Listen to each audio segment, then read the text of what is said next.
Alors, David, il y a deux clés pour lire. Deux clés dans David qui nous expliquent tout le Nouveau Testament. Deux clés importantes. Je vous les donne en résumé ce soir. Deux clés importantes.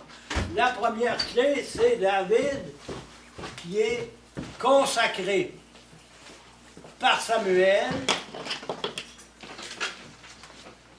avec de l'huile. On va le oindre. Vous savez ce que ça veut dire, oindre? Quand on baptise un enfant, on y fait une onction avec un Saint-Crème sur le front. Oindre, c'est ça. Donc, puis le mot oint se traduit en hébreu par le mot Messie. Puis en grec, ça se traduit par le mot Christ. Donc, l'origine du mot Messie, oint ou Christ, ça vient de David. C'est une clé de lecture que vous allez retrouver dans le Nouveau Testament. Vous retenez ça, alors ça c'est très important. Quand on parlera du Christ qui est le Messie, puis est-ce qu'il était le Messie, on posait des questions, même à Jean-Baptiste, si c'était lui qui était le Messie. Jean-Baptiste dit non, c'est pas moi. Hein? Il n'a même pas le droit de délier la courroie de ses sandales. Hein? Mais il y a quelqu'un parmi vous, par exemple, qui s'en vient, puis c'est lui, Messie. Donc, le Messie, c'est celui qui est oint par Dieu pour une mission. Puis quand il est consacré, il reçoit aussi l'Esprit Saint. Il ne faut pas penser que l'Esprit Saint, c'est venu juste avec Jésus. L'Esprit Saint existait dans l'Ancien Testament parce que Dieu, il est Père, Fils et Esprit. Puis les trois personnes sont éternelles. Donc l'Esprit Saint existait. On ne savait pas que c'était une personne distincte, mais l'Esprit Saint agissait. La colonne de nuée qui accompagnait les Hébreux dans le désert, c'était ça, la présence de Dieu par son Esprit. C'est important ce que je vous explique. Là, hein? Dieu agissait par l'Esprit Saint quand il consacrait quelqu'un pour une mission. Hein? L'onction. Alors quand, ça c'est l'origine de notre baptême, hein? Le prêtre, une fois qu'il a versé l'eau, il fait une onction sur le fond de l'enfant avec le Saint-Crème. On le oint. Puis à la confirmation, on va le oindre aussi avec le Saint-Crème. Puis le prêtre qui est ordonné prêtre, là, il est oint avec le Saint-Crème. Comprenez-vous l'importance du terme que je vous explique ce soir? Puis quand on donne l'onction des malades, on le oint aussi avec l'huile des malades. Donc, c'est le début, je dirais, de la mission de David d'être oint pour une mission. Je vais vous l'expliquer plus tard. Ça va jusque-là? Ça, c'est une première clé de lecture. Deuxième clé de lecture. Pour David, il deviendra roi. Il ne l'est pas lorsqu'il est consacré. Il va le devenir quand il va remplacer Saül quand il sera mort. Hein, on a vu ça la dernière fois, c'était la mort de Saül dans une bataille avec son fils. Ses trois fils sont morts d'ailleurs. Hein? Donc le mot roi, royaume, puis quand Jésus va venir, il va prêcher le royaume de Dieu. Mais la référence, c'est à David. Les gens attendaient un successeur qui était un descendant du roi David. C'est important, je vous explique. Hein? Vous retrouvez ça dans le Nouveau Testament. Mais les Juifs attendaient toujours un roi, je dirais, politique. C'était pas un roi spirituel, comme Jésus. Sauf un petit groupe qui pensait que c'était un roi au niveau spirituel. Ça va se faire tranquillement. Donc, vous avez les béatitudes dans l'Évangile. Hein? Le royaume de Dieu est semblable à... Hein? On a ça souvent dans les Évangiles. Quand on parle du royaume, c'est toujours une référence à David. Parce que c'était lui le roi idéal. J'avance un petit peu plus là. Parce que David va devenir roi d'Hébron. Puis après ça, il va devenir roi d'Israël. L'Israël, là, c'est le nord. Tout le nord ici. Hébron, là, il se trouve ici, Hébron. Parce que, je vous ai expliqué la semaine passée, que David a été poursuivi pendant quasiment 15-20 ans par Saül qui voulait le faire mourir. Hein? Vous vous souvenez de ça, là, hein? Donc, il est obligé de se cacher avec ses hommes dans les grottes, puis fuyait dans les montagnes. Puis, très souvent, il s'en allait chez les ennemis des Hébreux pour pouvoir sauver sa vie. Mais il ne combattait pas les Hébreux. Hein? Ça, il faisait jamais ça. Et puis, quand Saül est mort, il est mort, hein, vous allez aller dans votre Bible, là, au premier livre de Samuel, au chapitre 31. La mort de Saül. Saül, c'était le roi dans le temps. Mais c'était le roi de quoi? De Jérusalem? Le roi des Juifs. D'Israël. D'Israël. D'Israël. C'est ça, d'Israël. Samuel, c'était le prophète de ce pays-là. Samuel. C'est ça? Oui, OK, c'est c'est bon. le prophète des Juifs. Hein? Du pays des Juifs, du nord, du sud, tous les Juifs qui étaient disséminés dans tout le pays. Hein? Le pays des Juifs, là, je vous l'ai expliqué encore, là, ça commençait ici, ça se terminait là. Mais tout le tour, il y avait des ennemis. Les Philistins d'un bord, les Amalécites de l'autre, puis ils se battaient bien continuellement parce qu'ils n'avaient pas fini de conquérir toute la terre promise. OK. Ça va prendre, c'est avec David qu'ils vont compléter, je dirais, la conquête de la terre promise. Hein? Il est obligé de continuellement de se battre. Hein? Alors c'était grave, parce que des fois, ils perdaient la guerre. Là, ils viennent de la perdre. Là, hein? Ils viennent de la perdre, là. Manon, c'est tout ce qu'on a lu la semaine, tout ce qu'on a eu comme cours la semaine passée. C'est ça. C'est là. tout les Moi, je livres, me le souviens premier pas de livre de Jéricho, Samuel. là. Jéricho, c'est juste ça, pas ça, c'est il faut avant. que je relise là-dessus. Exode, ouais. Ça, tu liras la Jéricho, tu vas voir ça avec Josué. Ah, OK, Josué, on oui, le voit. c'est ça. C'est lui qui a fait rentrer le peuple dans la terre promise. Ah, le livre de Josué, OK. Parce qu'à ce moment-là, c'est que Moïse était mort. C'est lui qui a été remplacé Moïse. OK, c'est juste, OK, je comprends, là. Comprenez-vous? Oui, c'est juste ça qui a remplacé Ça Moïse. va? OK. Oui, c'est Il bon. faut comprendre l'histoire un peu. Hein? Ah oui, parce que là, je suis un peu mêlée, là. Alors là, ce qui est important, c'est que David a été consacré. Puis là, l'Esprit Saint est venu en lui pour qu'il y ait un jour, qu'il ait cette mission d'être roi. Hein? Et puis, il va développer tout cet aspect-là. On va l'appeler le oint. Et le mot oint, ça veut dire Messie en français, parce que ça vient de l'hébreu. Puis Christ, c'est le même mot. Puis quand on va lire l'Évangile, là, on va toujours référer à ces notions-là.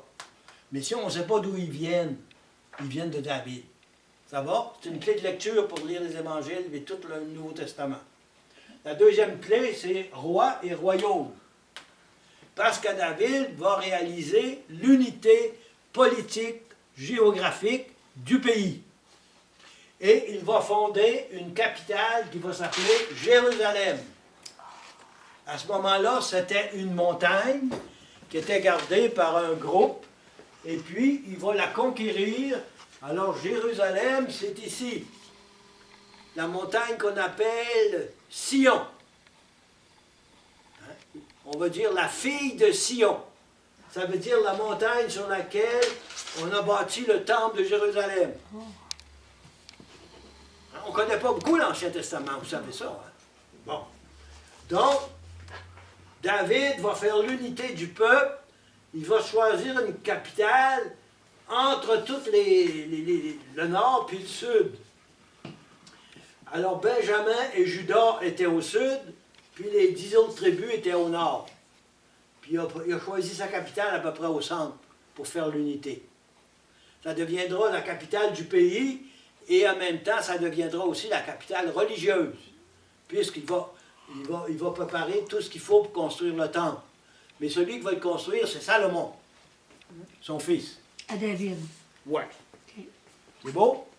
C'est important ce que je vous explique, là. Ça va vous donner un éclairage sur tout l'Évangile. Lui qui a le consacré, là, c'est pas Saül qui a consacré Non, David. Samuel. C'est Samuel, OK, C'est c'est bon. c'est le prophète Samuel. OK. Ça va? On avait dit que Jérusalem, c'était la capitale du pays et Du nord et du sud. Du nord et du sud. Puis la capitale aussi au niveau de la foi, là, non? Religieuse. OK. Religieuse. Parce qu'il va transporter l'Arche d'Alliance à un moment donné avec une grande fête pour l'amener dans le temple de Jérusalem. À ce moment-là, il n'y avait pas de temple, il avait fait une grande tente pour le mettre, hein, parce que le temple n'était pas construit. Ça va jusque-là? Parce que je vous explique les grandes lignes, hein, ça va vous permettre de mieux saisir. Parce que je pourrais tout lire ça, là, mais c'est beaucoup de bagage. Hein? Et pécheur, vous l'avez mis pour On va en parler plus après. tard. OK. Ça va venir. C'est bon. Ça va jusque-là? Oui. Donc, là, on est rendu au moment où Saül a perdu la guerre, a perdu la bataille, ses 3 fils sont morts. Puis là, si vous allez aux 2 livres de Samuel, après le chapitre 31, David apprend la mort de Saül. Et la mort aussi de son ami Jonathan. C'est son fils, hein, le fils de Saül, mais qui était ami avec David. en grande Ok. amitié Ouais, avec David. Là, je me replace, oui. Puis là, David avait promis qu'il protégerait les membres de la famille de Saül. Et c'est pour ça qu'il n'a jamais touché à Saül, à cause de son amitié avec Jonathan. C'est beau ça, hein? C'est très beau, hein? Puis David, il va toujours protéger tous les descendants de Saül. Et même, il va s'occuper et bénir ceux qui vont protéger les gens de Saül. C'est magnifique, hein? Hein, c'est presque l'Évangile, avant l'Évangile. Hein? Ouais. Vous savez, David aurait pu le tuer lui-même, Saül, il n'a jamais voulu le faire. Il était bon. Hein? Mais Il c'est avait un une bon, bonté c'est un en bon lui. gars, David. Oui. Et David, là, c'était au départ un berger. Hein? Il gardait les troupeaux de son père. Hein? Mais le Seigneur va en faire un berger pour le peuple. Au sens non seulement des animaux, là, hein? Mais au sens spirituel du mot. C'est lui qui va gouverner son peuple. Mais c'est lui qui avait lancé là, une balle qui avait Ouais, tué ouais. le Golgotha, je ne sais pas trop quoi. Géant Goliath. Le géant. Ah, ok, salut, David, Je lui ai expliqué John. ça la semaine passée, mais je ne peux Ok. pas tout reprendre. hein. Non, non, non, je Ben, la vais. Bible aujourd'hui. aussi. Alors, Ok. il était très habile. Hein? Alors, avec sa pierre, il a mis 5 pierres Ah oui. je dirais, dans sa besace. Puis là, à un moment donné, il en a mis une dans sa forme, puis il l'a frappé au front. Puis il était petit, là, c'était un on jeune, là. remarque, là, Il était marchait jeune. tout le temps avec Jésus, hein, avec Dieu. Hein. Ouais, ouais. S'il faisait référence à Dieu tout Oui, le temps, tout puis le temps, tout le temps. avant d'aller battre le géant Goliath, hein, il dit, moi, je viens au nom du Seigneur des armées. Ouais, ouais. Hein? C'est au nom de Dieu qu'il y allait. Ouais. Hein? Puis déjà, l'Esprit Saint il travaillait en lui. Il a dit, il va falloir que tu retournes. Puis, Mais il va être vous là. savez, Saül, elle l'a quasiment poursuivi 15-20 ans de temps, puis il n'a jamais pu le tuer. C'est déjà extraordinaire. Puis il était une petite gang de rien. Ouais, c'est vrai. Bon. Alors là, donc, David apprend la mort de Saül. Alors, on ne lira pas tout ça. On va aller un petit peu plus loin. On va voir un petit bout, là, un petit peu de la complainte que David va faire sur son ami Jonathan.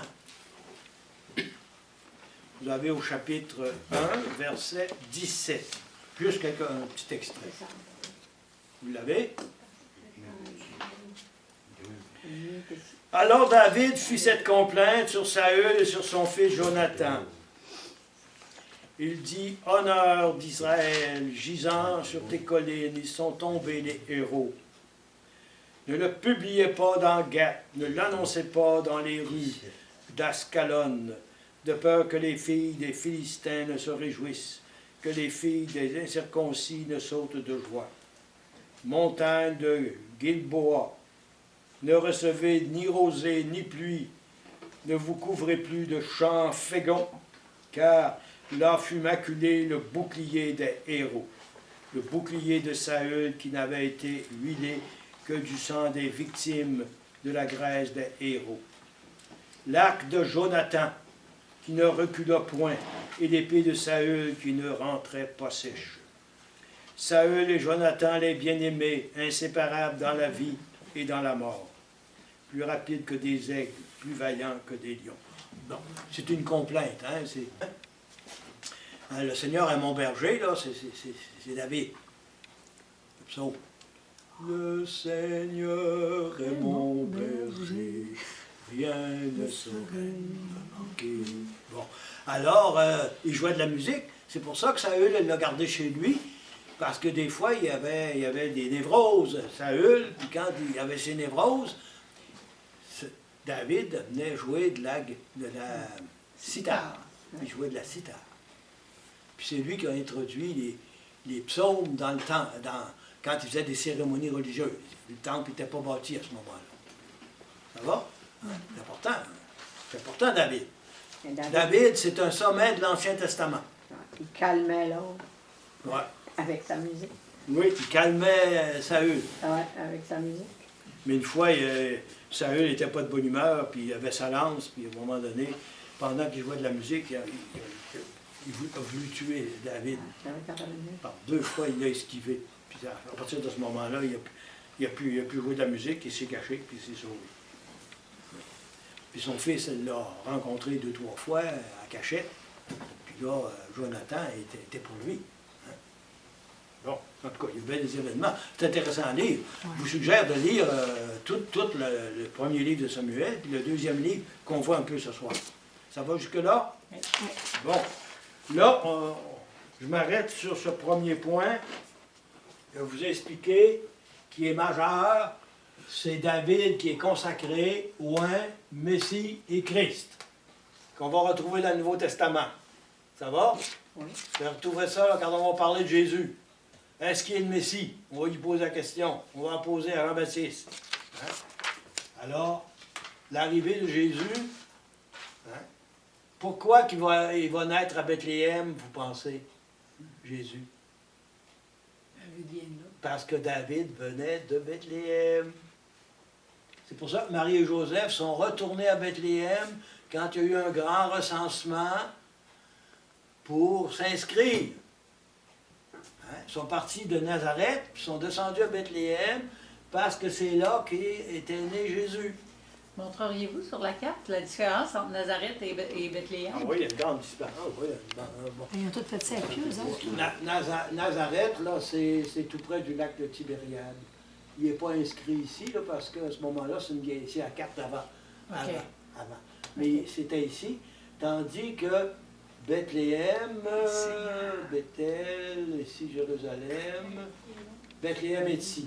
Ah, Alors imaginez le voyage, ils sont partis de là et puis, pour s'en venir ici pour la naissance de Jésus.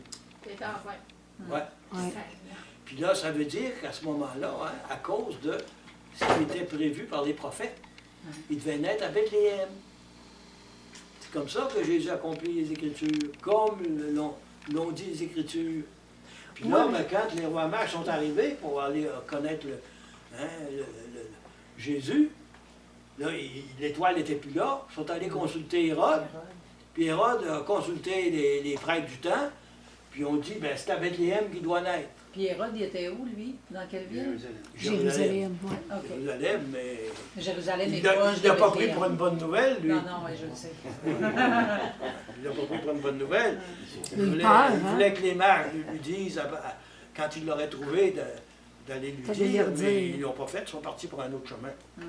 Mais c'est drôle que, brillant comme il était, là, Hérode, là, il n'a pas fait suivre les 3 mages par d'autres armées, tu sais, pour être sûr qu'il... Il aurait pu avoir peur que les mages n'auraient pas Il a venu le voir. consulté tous les sages qu'il y avait autour de lui, puis ils ont dit que c'était à Bethléem qu'il devait naître. Puis là, ben, il a dit aux mages, allez-y, puis quand vous l'aurez trouvé, vous me le Il est venu direz. le voir, ouais. Mais les mages sont partis par un autre chemin. Ah. Bon. Donc, vous voyez qu'il y a de la suite dans l'Ancien Testament puis le Nouveau. Ouais. Alors, Jésus est né à Bethléem. Bethléem de Juda. C'est au sud. Puis Jérusalem, ça va être au sud, mais entre les deux. Jérusalem est un petit peu plus haut. C'est une montagne qu'on appelle la montagne de Sion. Et vous avez bien des psaumes qui parlent de Sion. Puis, excusez, là, mais quand ils étaient à Bethléem, Ouais. ils ont été avertis en songe de partir puis de s'en aller en Égypte. Oui. L'Égypte est où par rapport à L'Égypte à est Bethléem? ici. Hein? Voilà, Ils sont partis ici en âne, avec un âne, là, puis ils sont descendus en Égypte. C'est un grand voyage pour sauver la vie de Jésus. Ben oui, ils sont partis en catastrophe, en Puis quand pleine nuit. il est décédé, Hérode, Ils sont revenus d'Égypte, puis ils sont venus s'installer à à Nazareth. Nazareth. On s'en revenait à Nazareth. À Nazareth. aussi. Hey, puis attends, Ça. ça, elle était bonne. C'est ça. Ça va, vous voyez, là, OK. c'est sûr que quand on connaît l'histoire de l'Ancien Testament, ça nous aide à comprendre les évangiles. C'est vrai, ça. Comprenez-vous? Si on ne connaît rien de l'Ancien Testament, c'est comme si tout est neuf pour nous autres. Hein. À Bethléem, là, tu sais, quand il disait le recensement, là, c'est à cause que Joseph était né à Bethléem s'il est retourné là, c'est ça? Non, son ancêtre. À Joseph. C'était ancêtre, Joseph était parent avec David. Il était la parenté avec David. Ok, La là, descendance de c'est côté David. Joseph. OK. Ouais. OK. Mais l'enfant est né à Bethléem. Ah oui. Puis après ça, ils sont en allés en Égypte. Puis quand Hérode est mort, ils sont revenus. Mais là, ils sont pas installés au sud, ils sont installés à Nazareth. Ils ne voulaient pas s'installer trop proche où c'était dangereux. Ben, où est-ce que Marie est née? Marie est née là, à Nazareth. Elle a grandi là, Marie. À Nazareth. Je sais pas. Voyons. Ah oui, il me semble. Non, pas de gars. Ben, ils se Oui, sont là, on mariés voit là. le film Ben, de- Ils sont mariés là, ils sont Ouais. installés là. Ils sont installés là, C'est ça. mais Joseph, toi, on ne sait pas nécessairement. Oui, mais Joseph-Marie, là, il est dans le film là, de la naissance Ah oui, de Jésus, mais là. faut pas prendre Il les était films, à Nazareth, ces deux-là, faut c'est pas qu'on est là. prendre des Oui, films ils sont comme connus ça. là, mais est-ce qu'ils sont nés là? Ouais, c'est ça. Faut pas prendre des films comme de l'argent comptant. là. Ouais. Ouais. Des fois, c'est des romancés pas mal. Bon, ça va jusque-là? Oui. Ouais. Bon, là, ce soir, on va commencer à voir comment David va devenir roi. Il va devenir roi d'Hébron pendant 7 ans et demi. Hébron, là, c'est la partie du sud. Je vous l'ai montré tout à l'heure. Hébron, c'est ici. C'est au sud, mais il se cachait toujours pas loin d'être là. Il y a des montagnes beaucoup dans ce bout-là. Moi, vous savez, je suis allé à Bethléem. Hein? Alors, j'ai visité ça, où Jésus serait né. C'était rempli de grottes, c'est pour ça. Hein, que souvent, les grottes servaient pour les animaux, mais ça servait aussi pour les humains, pour se cacher dans les grottes. Parce que dans ce pays-là, il ne fait pas très froid, hein, vous savez ça. Il fait plus froid au nord, au sud, il fait plutôt chaud. Hein. Puis la mer Morte est tout proche. Hein. C'est une faille hein, qui est ici, là, jusqu'à la mer Rouge. Bon, moi, je suis baigné dans la mer Morte. On flotte, Vous êtes flotté? on flotte comme un bouchon. L'eau est trop salée. Ouais. Alors, c'est très beau. Donc, on va regarder ça maintenant. David à Hébron, chapitre 2, 2 Samuel, chapitre 2. Vous l'avez? Deux. Donc, après cela, David demanda au Seigneur, dois-je monter dans l'une des villes de Juda? Voyez-vous comment David, c'est un homme de foi. Hein? Il consultait les prophètes avant de prendre ses décisions. Vous remarquerez ça. Le Seigneur lui dit, monte. David dit, où dois-je monter? Le Seigneur dit, à Hébron. David y monta ainsi que ses 2 femmes, Ahinoam d'Israël et Abigail, femme de Nabal de Carmel. Là, ici, il ne faut pas juger, je dirais, la vie matrimoniale de ce temps-là comme aujourd'hui. Hein. Même aujourd'hui, ça arrive, il n'y en a qu'ont 2 femmes. Là. Mais dans ce temps-là, vous savez, c'était la coutume. Hein. C'était la coutume. Alors, il ne faut pas juger avec les critères de notre christianisme actuel. Je peux-tu juste poser une question? Oui. Pourquoi que ça c'est devenu, c'est bizarre ma question, mais pourquoi ça est venu à ça, puis dans le temps c'était accepté, maintenant c'est comme rendu pas accepté, je sais pas trop comment. Ouais, le expliquer. problème. Ben, c'est que l'Église, à travers les siècles, a toujours prêché d'avoir son mari puis sa femme. Ok. Hein? L'Église n'est pas l'indissolubilité du mariage. À cause de l'alliance de l'homme et de la femme, qui est le signe de l'alliance de Dieu et de son Église. Le Christ est comme la référence. Hein?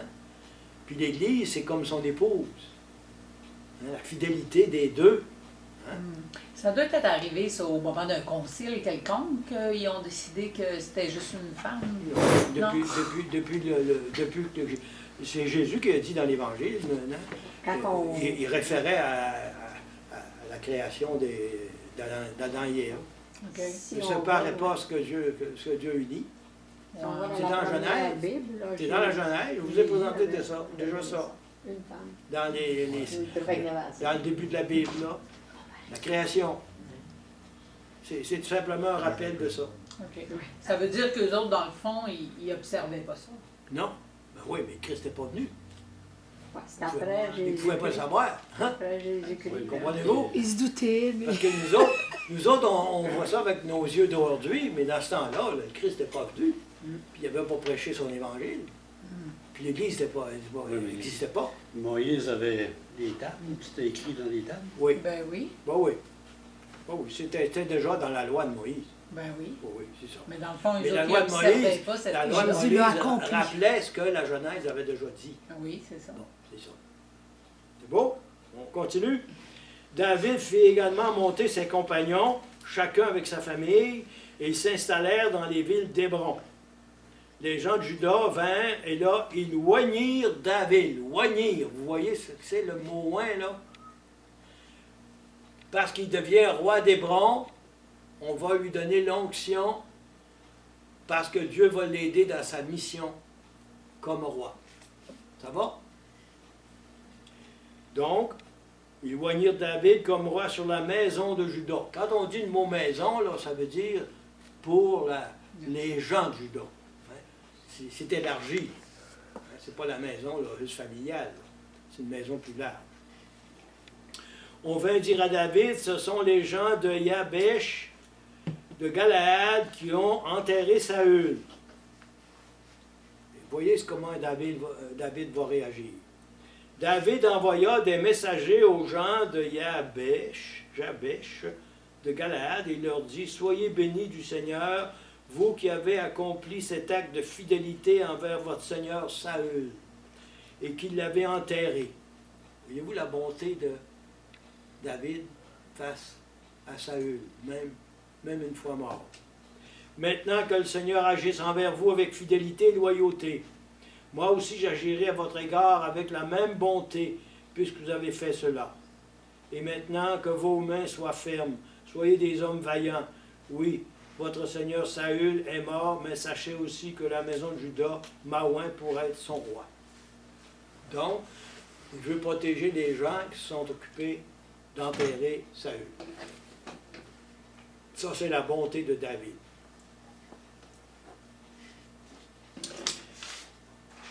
Après ça, on va aller un petit peu plus loin.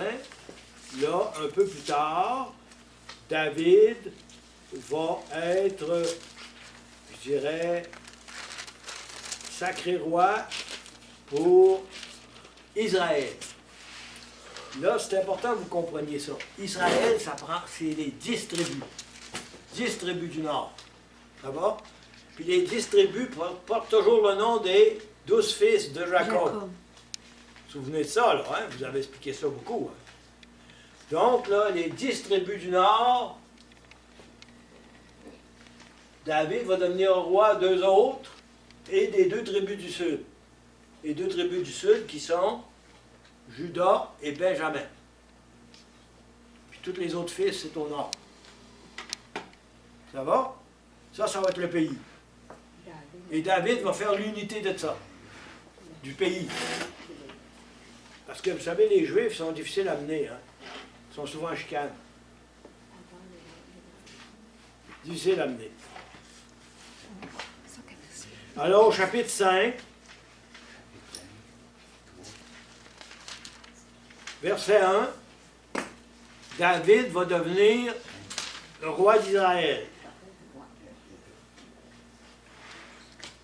Et vous savez que le pays d'Israël actuel s'appelle Israël en référence à ça. Parce que Israël, il y avait 10 tribus. Ils ont gardé le pays, ils ont gardé le nom Israël, parce que David a été roi d'Israël et de Juda, les deux. actuellement, il n'y a plus de Judas ou de Benjamin. Hein. Le peuple s'est mêlé avec le temps, tout ça. Hein. Mais il a pris le nom original qui a été fait par David. Donc, verset 1. Toutes les tribus d'Israël vinrent trouver David à Hébron et lui dire, nous voici, nous sommes de tes os et ta chair. Il y a longtemps déjà, quand Saül était notre roi, c'était toi qui faisais sortir et rentrer Israël. Or, le Seigneur t'a dit, c'est toi qui feras paître Israël, mon peuple. Vous voyez le mot paître là? David, berger, va paître le peuple. C'est au niveau spirituel, au niveau du service, au niveau de la gouvernance, tout ça. C'est toi qui seras le chef d'Israël. Tous les anciens d'Israël vinrent trouver le roi à Hébron, et le roi David conclut en leur faveur une alliance à Hébron devant le Seigneur. Et ils oignirent David comme roi d'Israël. Vous voyez le mot oint encore, là? Comment c'est important. Parce que là, il va avoir la mission de s'occuper des 10 tribus du Nord puis des 2 tribus du Sud. David avait 30 ans quand il devint roi. Il n'était pas encore vieux, hein? Mais il a commencé à se battre contre Goliath. Il avait à peu près 16-17 ans. Puis après ça, ben, il était au service de Saül. Puis après ça, il a été errant pendant plusieurs années. Il régna sur Juda 7 ans et 6 mois, et à Jérusalem, il régna 33 ans sur tout Israël et Juda. Donc, vous voyez comment David va faire l'unité du peuple juif, et au nord et au sud. Ça va jusque-là? Oui. Judas, est-ce que c'était un fils de Jacob? Oui. OK. Puis Pourquoi ben, qu'il le sépare d'Israël? Parce qu'il a déjà été sacré roi de Juda? Au départ, toutes les tribus ont habité dans la terre promise, Oui. mais chaque fils a eu une partie de la terre. Hein?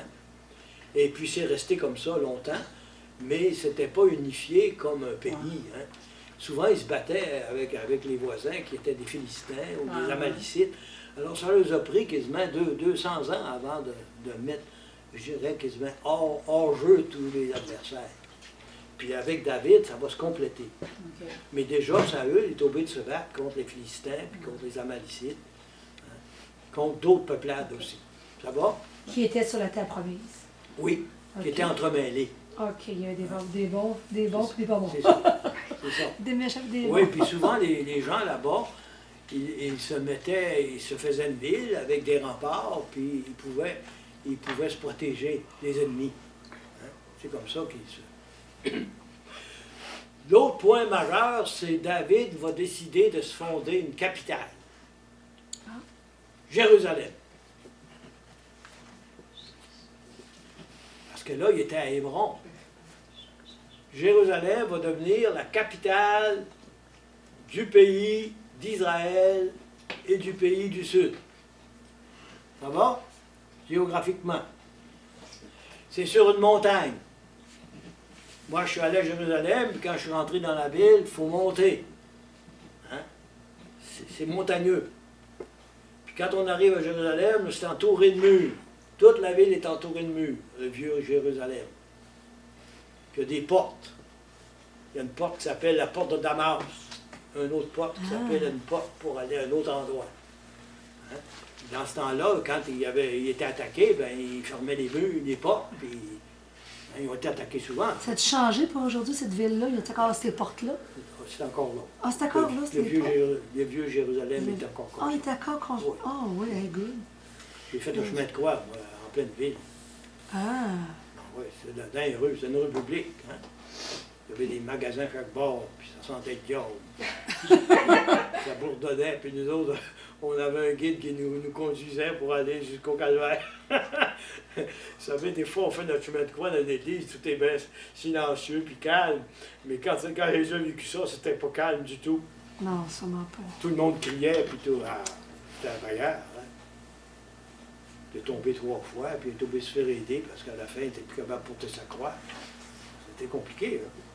Ce chemin de croix-là, il partait de Jérusalem jusqu'à... C'était dans la ville, puis À ce moment-là, là, lorsqu'il mettait quelqu'un mort, il le mettait en bord sur une croix. Alors il le mettait en dehors de la ville, puis il plantait un poteau, puis il l'attachait après le poteau. C'est comme ça. C'est les Romains. Ah. Mais c'est les Juifs qui ont intrigué pour le faire tuer. Oui, c'est ça. Les chefs des prêtres, les pharisiens. C'est pour ça que Jésus, hein, il les a pas mal interpellés quand il les rencontrait. Hein. Des fois, il leur disait des sépulcres blanchis. Hein. Bon, alors, on lit cette partie-là où David va s'installer à Jérusalem. Alors, au verset 6, ça va? Chapitre 5, verset 6. Le roi et ses hommes marchèrent sur Jérusalem contre le Jébusite, qui habitait le pays. Donc, c'était les gens du milieu. On dit à David, tu n'entreras ici qu'en écartant les aveugles et les boiteux. C'était pour dire que David n'entrera pas ici. Parce que, paraît-il, c'était une forteresse très facile à défendre. David s'empara de la forteresse de Sion. Vous avez le mot Sion. Soulignez-le pour vous en souvenir. Vous allez retrouver ça dans les psaumes. La montagne de Sion. C'est la cité de David. David dit ce jour-là, quiconque veut frapper le Jébusite doit atteindre le canal. Quant aux boiteux et aux aveugles, il dégoûte David. C'est pourquoi l'on dit aveugles et boiteux n'entreront pas dans la maison. Et David s'installa dans la forteresse, il l'appela cité de David. Puis David construisit tout autour, depuis le Milo, vers l'intérieur. David devint de plus en plus grand, et le Seigneur, le Dieu des puissances, était avec lui. Hiram, roi de Tyr, envoya une ambassade à David avec du bois de cèdre, des charpentiers, des tailleurs de pierre pour les murs, et ils bâtirent une maison pour David. Alors David sut que le Seigneur l'avait établi roi sur Israël et qu'il avait exalté sa royauté à cause d'Israël, son peuple. Donc, ça c'est capital. Puis là, c'est pour ça que les Juifs tiennent tant à Jérusalem. Puis c'est pour ça qu'ils ont fait la guerre, puis ont voulu prendre Jérusalem. Parce que c'était la capitale. Politique, géographique et religieux. Les trois. Donc, Jérusalem, capitale de la ville de tout le pays d'Israël. Maintenant, quand on dit Israël, ça comprend le sud. Dans ce temps-là, ça ne le comprenait pas. C'était une division. Vous comprenez que les fils de Jacob, avec le temps, ils se sont mariés entre eux, puis c'est devenu un peuple. Hein? C'était plus sélectionné comme au départ. Chacun avait un morceau de terrain, si vous voulez. Ça fait des temps. Donc, ça va, là, vous comprenez comme il faut, là, que David est nommé roi à Hébron, puis après ça, il est nommé roi d'Israël. Nazareth, tantôt, elle cherchait, puis là, je l'ai trouvé. OK. Avec l'aide de mon copain. Nazareth, c'est ici. Alors, quand ils sont partis pour se recenser à Noël, là, ils sont descendus jusqu'à Bethléem, qui est ici. Ça devait être à peu près pas loin de 100 km. Hein. Le pays a un peu plus que 100 km. Ça voyageait avec des armes. Ah oui, là, c'était comme ça. Hein. Ouais. Enfin, moi, je suis allé en Samarie aussi. Hein. En Samarie, je suis allé au puits de Jacob, j'ai bu de l'eau à Sichem. Au puits de Jacob. C'est là que Jésus a rencontré la Samaritaine. Ouais. Il m'a dit, donne-moi à boire. Comment, toi, un juif, tu me demandes à boire à moi? Parce qu'il n'y avait rien de commun entre les juifs et les samaritains, c'était la chicane. Parce que les autres allaient adorer sur le mont Garizim, puis un vrai juif, la place pour adorer, c'était à Jérusalem. Les samaritains, c'était des juifs qui s'étaient mariés avec une personne d'une autre religion païenne. C'est pour ça qu'ils l'appelaient samaritains. qui avait été implanté là par les Romains à l'occasion des guerres. Hein. Bon, ça c'est une digression. Bon, alors là, donc, David, 7 ans et demi roi à Hébron, puis le reste du temps, il est roi d'Israël.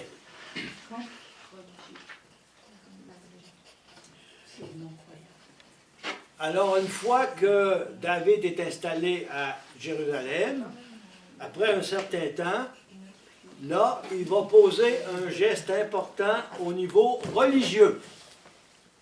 Au niveau religieux. Vous allez aller au chapitre 6.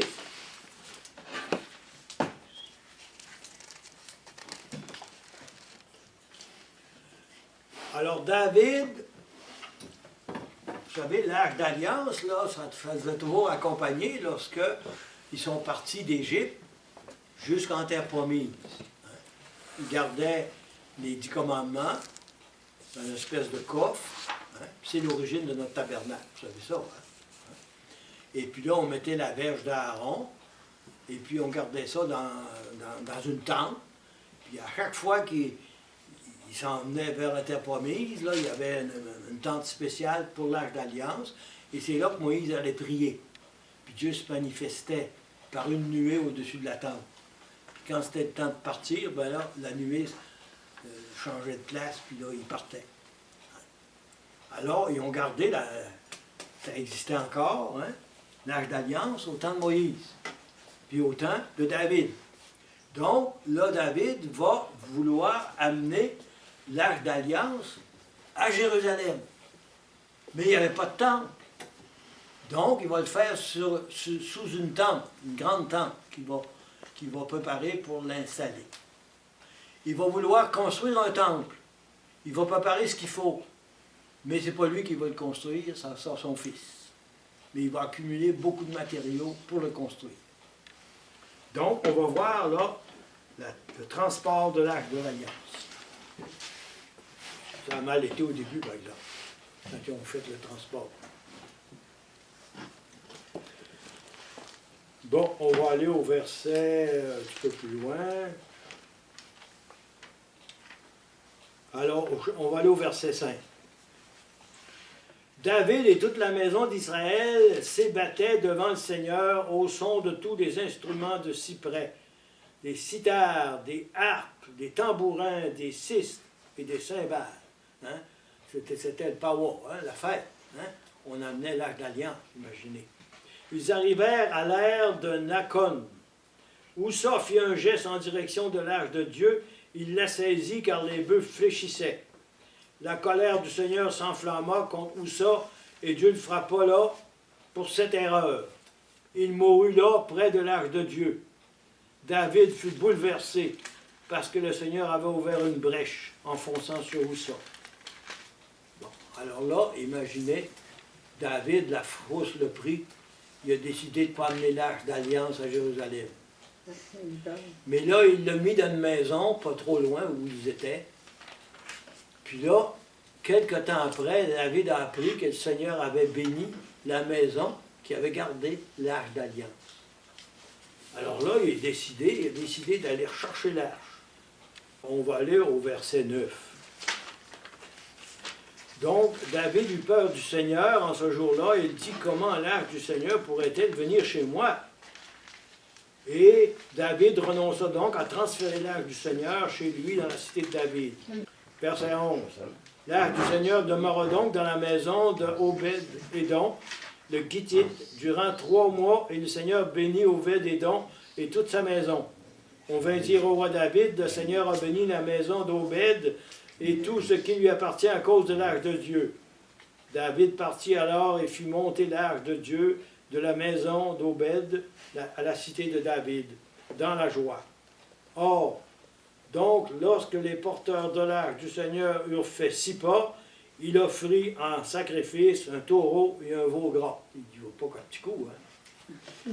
David tournoyait de toutes ses forces devant le Seigneur. David était ceint d'un éphod de lin. David et toute la maison d'Israël faisaient monter l'arche du Seigneur parmi les ovations et au son du corps.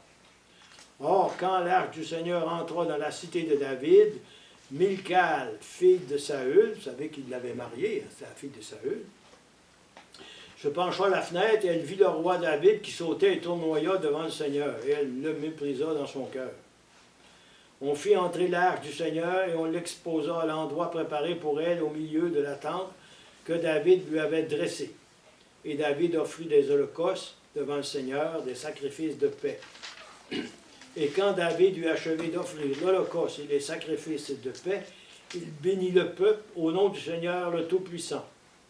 Puis il fit distribuer à tout le peuple, à toute la foule d'Israël, hommes et femmes, une galette, un gâteau de date et un gâteau de raisin sec par personne. Et tout le peuple s'en alla chacun chez lui. Bon, alors là, ça c'est un geste très important au niveau religieux. David a fait l'unité politique de tout le pays, puis là, il va faire l'unité religieuse. Parce que c'est à partir de ce moment-là que Jérusalem deviendra un centre religieux pour tous les Juifs qui viendront chaque année pour fêter la fête de Pâques. Vous savez ce que c'est la fête de Pâques? Oui. C'est à ce moment-là que Dieu a libéré son peuple de l'esclavage. Ils sont passés à travers l'eau de la mer Rouge, puis ont commencé à être un peuple libre. Ça va? Tenez ça, là. Vous voyez le lien religieux, on a vu le lien politique, là on voit le lien religieux. L'Arche d'Alliance va être ici, et c'est pour ça qu'on va construire un temple plus tard, pour offrir des sacrifices à Dieu, à Yahvé. Nous autres, on appelle ça une église. Ouais. Nous autres, ils appellent ça un temple. Les autres appellent ça un temple. Ouais. Et d'ailleurs, il y a bien des églises qui ressemblent à des temples. Ouais. Vous savez que les premières églises, hein, c'était comme les basiliques païennes, romaines. À Rome, il y en a comme ça. Ils ont pris les modèles du temps. Hein. Bon. Donc, c'est un point majeur, ça, ici. C'est pour ça que chaque Juif, une fois par année, ils viennent à Jérusalem pour célébrer Dieu. Puis, l'Arche d'Alliance est un lieu où la présence de Dieu se manifeste. Comme il s'est manifesté au temps de Moïse, dans le désert, lorsqu'il marchait vers la terre promise. Oui. Vous dites que les Juifs, toutes les années, vont à Jérusalem. Ouais. Est-ce qu'ils y vont encore? Même les Juifs qui habitent ici? Ils y vont. Ils font le voyage à Jérusalem à Oui, toutes ils les vont années. prier sur le mur de lamentation. Parce que le temple n'est pas là. Les autres, ils suivent la première Bible. Ils Ouais. ne croient pas À que l'ancien. Jésus est venu. Là, les autres. Non, ils ont pas. Ben, il y en a quelques-uns qui ont cru. Au début Ouais. de l'Église, il y avait des Juifs convertis. Hein. Et à chaque année, ils viennent ordinairement, même 2 fois par année. Parce que notre fête de Pentecôte, là, vous savez, c'est tiré d'une fête juive, ça. Puis la Pâque, c'est tiré des Juifs. Il ne faut pas oublier ça. Puis quand Jésus va venir, quand il sera à Jérusalem, là, il va vivre la Pâque juive avec ses disciples. Puis il va introduire l'Eucharistie. Mais il vit exactement la Pâque comme les Juifs. Avec les herbes amères, puis avec le vin, puis le pain. Hein? Jésus, il va suivre la coutume des Juifs. Que chaque Juif vit chaque année. C'est pour rappeler leur libération lorsqu'ils ont quitté l'Égypte. Ils ont sorti la mer. Ouais. C'est ça, à chaque année. Donc, puis la Pâque, Jésus va mourir la fin de semaine de Pâques. Il va ressusciter le dimanche de Pâques. Donc, c'est maintenant la Pâque chrétienne. Autrefois, c'était la Pâque des Juifs. Maintenant, c'est la Pâque chrétienne. Et la Pâque, c'est, vous savez, les 2 termes que je vous avais expliqués. Il passe de la mort à la vie, de l'esclavage à la liberté. La liberté. Ouais. Hein? Puis quand on est baptisé, c'est ce qui arrive. Hein? On reçoit l'Esprit de Dieu et on quitte le péché, le mal, pour rentrer dans la vie. Hein? Non au péché, non à la mort, mais on sauve à la vie. C'est ça la fête de Pâques. Hein? Puis on a l'Esprit Saint. Jésus, il nous a apporté, il nous a révélé la présence de l'Esprit. Il existait avant l'Esprit Saint. Il n'est pas nouveau avec Jésus, Non, non. mais Jésus l'a répandu plus pour l'Église. Ça va jusque-là? Donc, là, vous voyez que David, son rôle, là, non seulement il est politique au niveau de l'unification du pays, mais il a en même temps créé une capitale, puis là, il va instaurer graduellement un culte chaque année dans la tente, parce que c'est une tente à ce moment-là, il n'y a pas de temple. C'est Salomon qui va construire le temple. C'était pas bâti, là, dans ce Non. temps-là. Alors Salomon, vous voyez là, ici, là, vous avez ici David, puis Salomon arrive ici. C'est lui qui va construire le temple. Mais son fils, là, il n'a pas bien continué ce que son père a fait. Là. Ça va être un schisme, puis ils vont se séparer en 2 pays. C'est quoi un schisme? Un schisme, c'est une séparation. Ah, ok. Les pays du Nord vont devenir indépendants du Sud. Oups. Ça chicane depuis ce temps-là. Chicane encore. Ah, le péché, vous savez, le péché nous guette toujours un peu. Hein? Ah oui. Bon, c'est beau, hein? Oui. C'est très beau, hein? C'est très beau, hein? C'est beau à l'entendre, là. Tu sais, on le lit, mais à l'entendre, Oui. là, c'est... Mais je vous invite à lire tout le premier livre de Samuel, puis Ouais. le deuxième. Ouais, je l'ai tout lu, puis je le relis. Mais Ouais. je n'apprends encore. Puis le faire dire de même, on en apprend encore. Oui, parce que on comprend mieux. On Hein? comprend Ouais, mieux, c'est ouais. vrai. Et là, un autre aspect que je vais terminer avec ça, c'est la prophétie de Nathan. Là, David, il dit, moi, ça n'a pas de bon sens, moi, j'ai une belle maison, puis le Seigneur est encore dans le temple. Puis là, David voulait construire hein, un temple pour le culte, puis mettre l'âge d'alliance. Et puis là, ben, on va lire la prophétie de Nathan, chapitre 7. Vous allez voir ce que Dieu va dire à David par son prophète Nathan. C'est très beau cette prophétie de Nathan. Le roi fut installé dans sa maison et que le Seigneur lui eut accordé du repos alentour en écartant tous ses ennemis. Le roi dit au prophète Nathan, « Tu vois, je suis installé dans une maison de cèdre, tandis que l'arche de Dieu est installée au milieu d'une tente de toile. » David trouvait que ça n'avait pas de bon sens.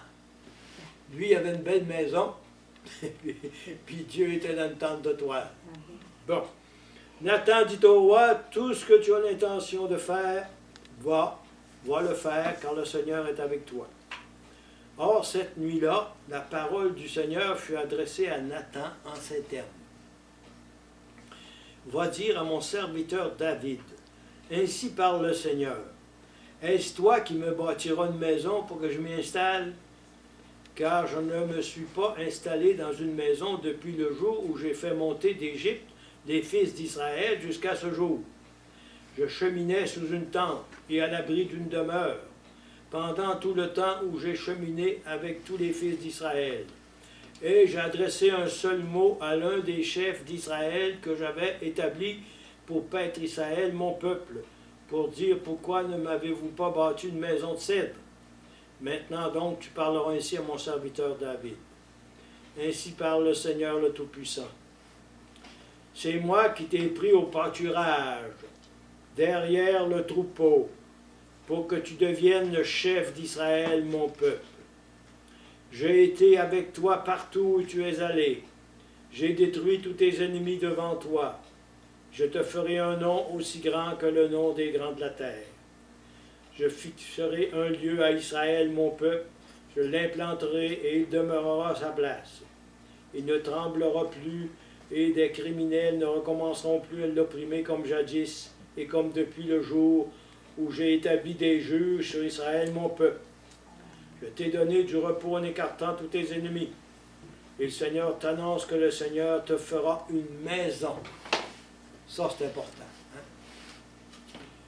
C'est-à-dire que Dieu va faire une promesse à David qu'un jour, un de ses descendants sera le Messie. C'est ça que ça veut dire.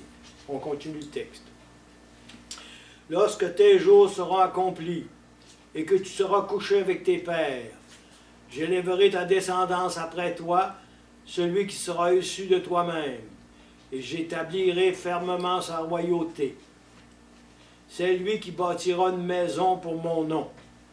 Vous avez une maison avec un grand M. Ça, c'est le temple. C'est lui qui bâtira une maison pour mon nom, et j'établirai à jamais son trône royal. Je serai pour lui un père, il sera pour moi un fils. S'il commet une faute, je le corrigerai en me servant d'homme pour bâton et d'humain pour le frapper. Mais ma fidélité ne s'écartera point de lui, comme je l'ai écarté de Saül, que j'ai écarté devant toi. Devant toi, ta maison et ta royauté seront à jamais stables, ton trône à jamais affermi. C'est selon toutes ces paroles et selon toute cette vision que parla Nathan à David. Donc, l'annonce qu'un jour, quelqu'un de la descendance de David sera le Messie. C'est Marie et Joseph qui sont de la descendance de David. Important, là. Voyez-vous le lien? C'est pour ça que quand on parlera du Messie dans le Nouveau Testament, c'est en référence à David. C'est lui qui a eu la promesse qu'un jour, Dieu lui a promis qu'un de ses descendants serait le Messie. Puis là, les prophètes vont toujours garder ça, puis ils vont toujours annoncer ça, de telle sorte que quand Jésus va arriver, tout le monde attend le Messie. On se demande qui ça va être. Mais à ce moment-là, les Juifs pensaient à un Messie temporel, qui boudrait dehors les Romains. Parce que c'était les Romains qui étaient, je dirais, ceux qui gouvernaient le pays de Jésus à ce moment-là. Quand on a la messe de Noël, on parle de Tibère César, qui avait fait faire un recensement. C'est là que Marie et Joseph sont partis pour descendre à Bethléem. Et c'est là que Jésus va naître, à Bethléem, la ville de David. Le père de David, c'était Jessé. Il y avait 8 fils. Puis il en a choisi un, le plus petit. C'était David, qui était au champ quand Samuel est allé pour lui donner l'onction. Alors, l'onction que David a reçue, nous autres, quand on est baptisé, on reçoit l'onction avec le Saint-Crème, lorsqu'on est baptisé. Ça veut dire que nous autres aussi, on est choisis par Dieu. On a une mission d'être signe de l'amour de Dieu, d'être témoin de l'amour de Dieu. On l'a à la confirmation. Puis moi, j'ai eu, en plus, l'onction parce que, comme prêtre, pour être un témoin de l'amour de Dieu pour le peuple. Ça veut dire qu'on est des fils de David, sans qu'on le sache. Hein? On est fils de David par l'onction. Parce que c'est à partir de Saül et de David que l'onction se faisait pour leur donner la mission de paître son peuple. Comprenez-vous le lien que je fais avec vous autres, non, hein? Alors, ça veut dire qu'il y a, je dirais, une grande histoire qui nous rattache à David. Parce que lui a reçu l'onction, puis nous autres, on reçoit maintenant l'onction.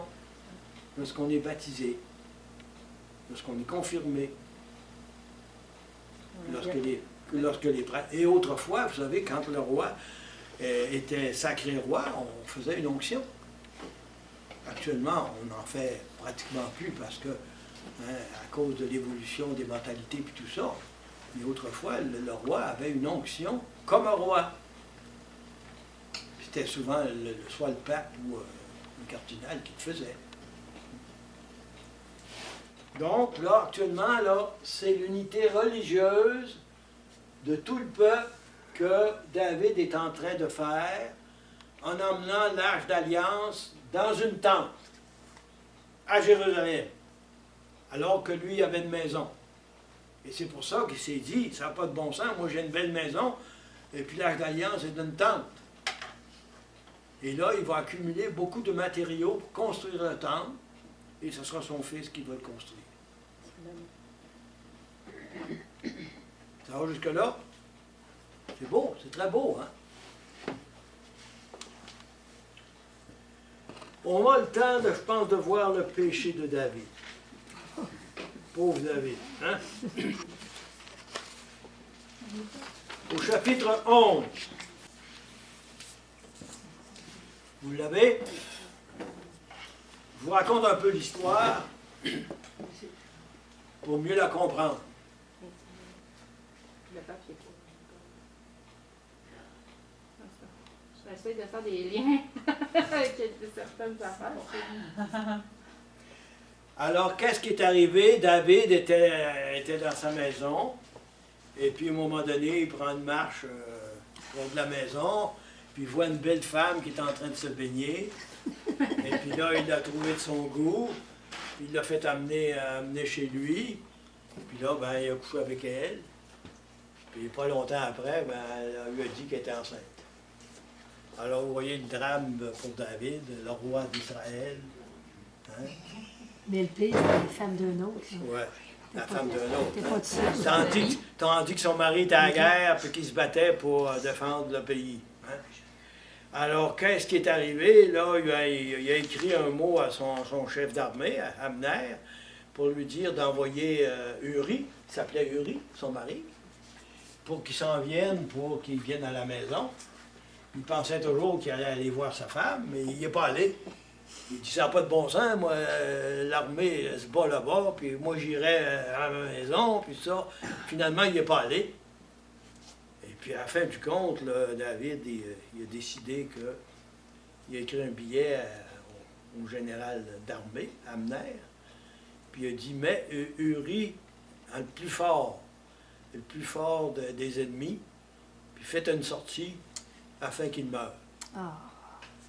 C'est ce qui est arrivé. Hein, puis il est mort. Alors là, le prophète Nathan va aller voir mon ami David, il va lui raconter une parabole. On va aller lire ça, la parabole. C'était pas Samuel, c'est lui, c'était l'autre prophète, c'est Nathan? Ah, ok. Nathan, c'est le prophète. Samuel il est mort. Ah, Samuel était mort, là. Ok, là, c'est C'est un Nathan. autre prophète. Ok, qu'on a lu.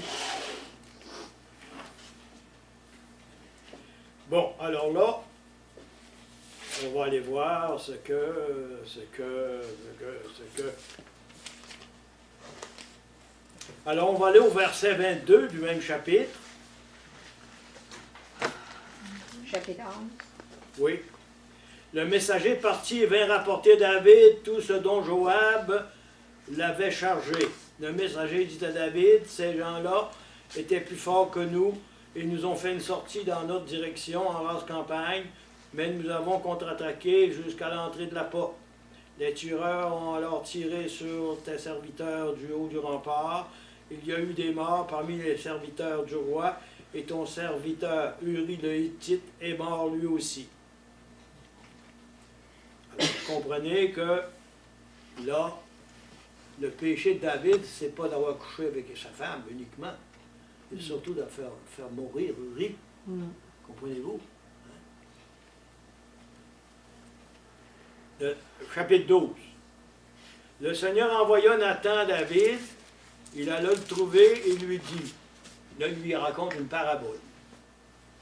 Il y avait deux hommes dans une ville, l'un riche et l'autre pauvre. Le riche avait force moutons et bœufs. Le pauvre n'avait rien du tout sauf une agnelle, une seule petite qu'il avait achetée. Il la nourrissait. Elle grandissait chez lui en même temps que ses enfants. Elle mangeait de sa pitance, elle buvait à son bol, elle couchait dans ses bras. Elle était pour lui comme une fille. Un autre arriva chez le riche. Il n'eut pas le cœur de prendre de ses moutons et de ses bœufs pour apprêter leur pas du voyageur venu chez lui. Il prit l'agnelle du pauvre et l'apprêta pour l'homme venu chez lui. David entra dans une violente colère contre cet homme. Il dit à Nathan, par la vie du Seigneur, il mérite la mort. L'homme qui a fait cela, et de l'agnelle, il donnera compensation quadruple pour avoir fait cela et pour avoir manqué de cœur. Nathan dit à David, cet homme c'est toi. Ainsi parle le Seigneur, le Dieu d'Israël. C'est moi qui t'ai oint comme roi d'Israël. C'est moi qui t'ai arraché de la main de Saül. Je t'ai donné la maison de ton maître. J'ai mis dans tes bras les femmes de ton maître. Je t'ai donné la maison d'Israël et de Juda. Et si c'est trop peu, je veux y ajouter autant. Pourquoi donc as-tu méprisé la parole du Seigneur en faisant ce qui lui déplaît? Tu as frappé de l'épée Uri le Hittite. Tu as pris sa femme pour en faire ta femme. Et lui-même tu l'as tué par l'épée des fils d'Amon. Eh bien, l'épée ne s'écartera jamais de ta maison, puisque tu m'as méprisé et que tu as pris la femme d'Uri le Hittite pour en faire ta femme. Ainsi parle le Seigneur, voici que je vais faire surgir ton malheur de ta propre maison. Je prendrai tes femmes sous tes yeux et je les donnerai à un autre. Bon, ici je m'arrête, là, parce que je n'ai pas beaucoup de temps, parce que je voudrais terminer avec le psaume 50. Là, David va prendre conscience de son péché. La parabole, là, vous savez, ça existe, hein? Il y en a beaucoup dans l'Évangile des paraboles. Il y en avait dans l'Ancien Testament. La parabole, c'est une histoire qui nous projette comme dans un miroir, où on voit la situation, puis là, on prend conscience que ça n'a pas de bon sens ce qui s'est fait là. Mais là, Nathan va dire à David, ben c'est toi. Puis David va prendre conscience de son péché. Puis là, Nathan va lui dire que son enfant va mourir, puis qu'après ça, il y aurait toutes sortes de complications dans sa famille à cause de son péché. David a reconnu son péché. Il a pleuré quasiment une semaine de temps pour demander pardon au Seigneur. Puis l'enfant est mort quand même. Là, on va aller au psaume 50. 51, je pense, pour vous autres. Là. 51.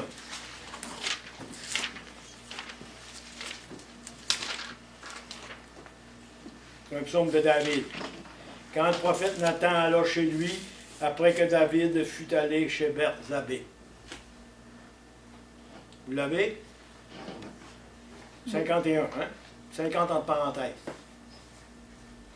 Aie pitié de moi, mon Dieu, selon ta fidélité. Selon ta grande miséricorde, efface mes torts.